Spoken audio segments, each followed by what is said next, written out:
ನಂಗೆ ಅನ್ನಿಸ್ತು ಶಾಂತಜಿನೇ ತುಂಬ ದಿನ ಇತ್ತ ಹೇಳಿ. ನನಗೂ ಹಂಗೆ ಅನ್ನಿಸ್ತದ ಗಂಗಾ. ಆದ್ರೆ ಅವ್ರು ಒಳ್ಳೆಯವರಿದ್ದಾರೆ.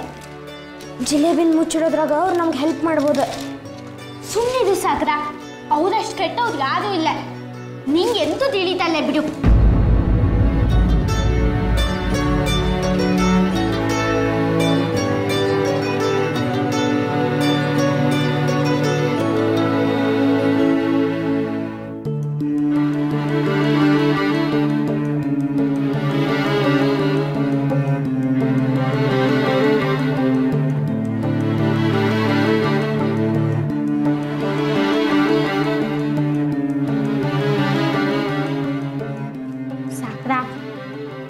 ನಾನು ಮತ್ತು ನೀನು ಈ ಜಿಲೇಬಿಗೆ ಸಿಕ್ಕಾಕೊಂಡಿರೋ ಪೇಪರ್ ದಾರ ಬಿಡಿಸ್ದಂಗೆ ಅಕ್ಕದು ಮತ್ತು ಅಣ್ಣರ ನಡುವೆ ಶಾಂತಜ್ಜಿ ಹಾಕಿ ಸಂಕೋಲನು ಬಿಡ್ಸಕ್ಕು.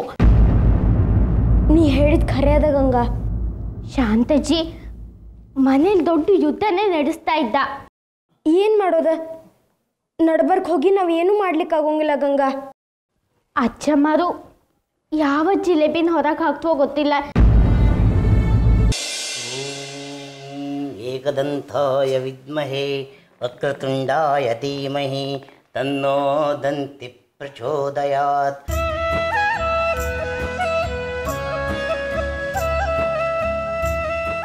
ಮಾಲಾ, ಸಾಗರ್ ಮತ್ತು ವಕೀಲ ನನಗೆ ಬರ್ಲಿಕ್ಕೆ ಹೇಳು. ಹ್ಞೂ ರೀ. ಆಚಾರ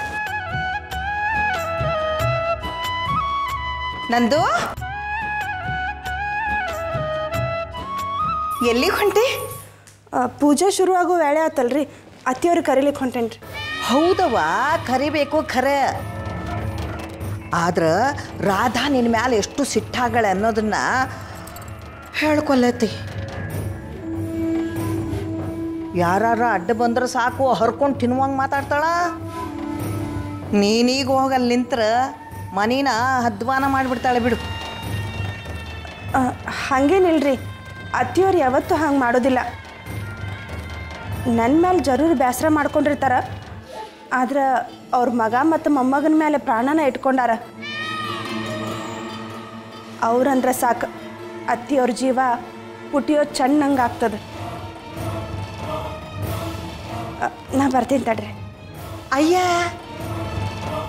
ತುಸು ನಾ ಹೇಳೋದನ್ನು ಕೇಳವ. ಎಲ್ಲಿ ತನ ಸಾಗರ ಸೂರಜ್ಜು ಆಕಿ ಮೊಮ್ಮಕ್ಕಳಾಗಿರ್ತಾರೋ ಅಲ್ಲಿ ತನ ಆಕಿ ಮನಸ್ಸು ಪುಟಿಯೋ ಚೆಂಡಂಗಿರ್ತದೆ.